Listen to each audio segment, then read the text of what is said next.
prison in the United States holds an angry prisoner. The reason why his eyes are full of murder is because his heart is full of hate. 6 months ago, Jason still had a happy family. His wife beautiful and caring. Looking at the future of the newborn child is full of expectations. But just when his wife was preparing dinner, masked bandits suddenly appeared when Jason realized that something was wrong. His wife was already dying. The cunning band had sprayed LSD and fled the scene with great arrogance. When Jason woke up, he found the murder weapon in his hand, and the police coincidentally surrounded the place. In this way, Jason was treated as his wife's murderer and sentenced to 50 years in prison. On Christmas night, Jason was sent to a private prison. Prison is under 24-hour security to prevent prisoners from escaping. The prison is built on the sea. There's only one route in and out because in this prison, all of the most vicious felons, everyone's hands are covered with blood. This day, Jason wanted to have a quiet breakfast, but someone wanted to find trouble not only towards the dinner plate spit but also insulted his wife. The other party did not know that they had messed with the wrong person this time.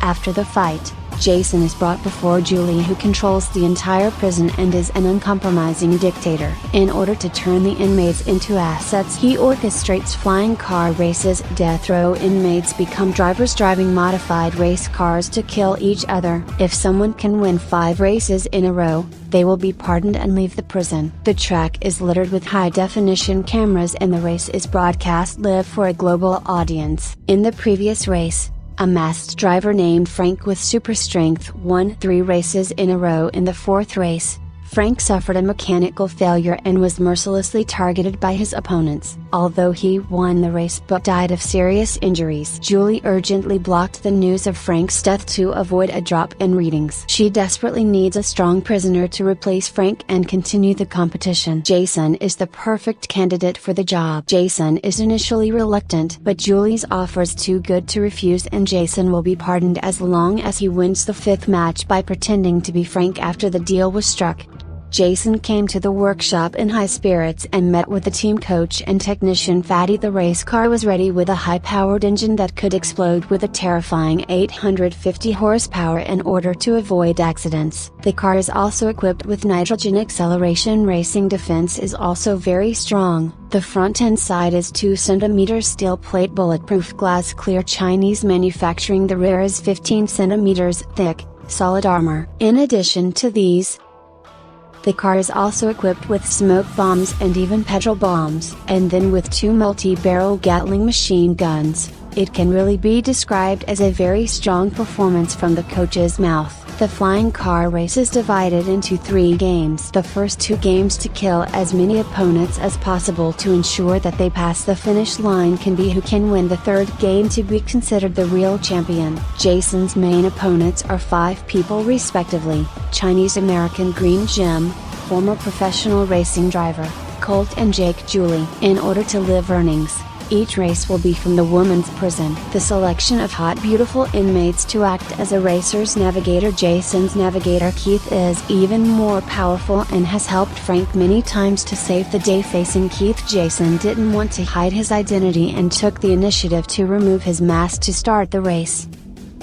As the lights began to flash, the participants looked excited. The global live broadcast was also launched, with over 45 million people paying to watch. Jason took the lead with the gas and the rest of the team quickly sprinted off. The pack started to rampage and Jason soon lost his position. Coming in 4th, Keith calmly commanded a shortcut to follow and Jason hit the gas at the intersection to take the lead once again. The race came to the 2nd lap and Julie ordered the sensors to be activated, triggering gunfire, smoke bombs and napalm and traps. Jason lacked experience in his first race and failed to activate the weapons and was caught by the enemy behind the car firing wildly with Gatling machine guns, but the driver's skills were really poor and in turn was found to be broken by Green, who was excited at this point.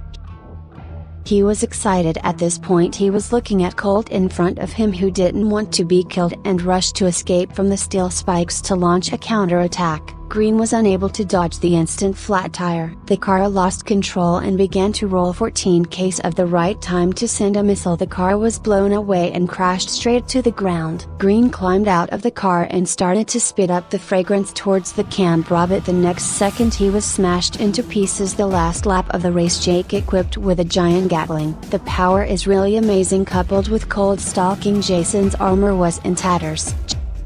Jason asked Keith to unload the petrol bomb using the passenger's ejector seat and popped the petrol bomb high up in the oil. Suddenly spurted a cover the whole car without waiting for Cole to react. Case had already thrown up the cigarette lighter and the car was instantly engulfed in flames. After a fierce struggle, Jason always occupies the first place and thought he had won immediately, but inadvertently, he saw that the provocative gesture made by Jim was hit hard by Jake and stopped on the side of the road, eventually finishing 6th. The car also became a lot of holes. See the horror of the race. Jason clearly said not to participate. Julie was prepared for this and pulled out a photo of Jason's child and threatened him, so Jason had to compromise again. That night he came to the workshop and anger he wanted to ask Jim for clarification, but he was prepared. Jason was caught unawares and tied around the neck, and Jim was unceremonious, swinging a big wrench to kill. But the next second, a sharp pain from behind. It turned out to be Fatty arrived in time. While the other party tormented Fatty, Jason picked up the steel block and began to counterattack. Jim was Jason's opponent, can only explain the truth of the murder of his wife. The company's main business is to provide a wide range of products and services to the market. Unfortunately, the prison guard suddenly appeared and electrocuted Jason to save Jim. The second race was held as scheduled when everyone rushed out of the starting point. Jason,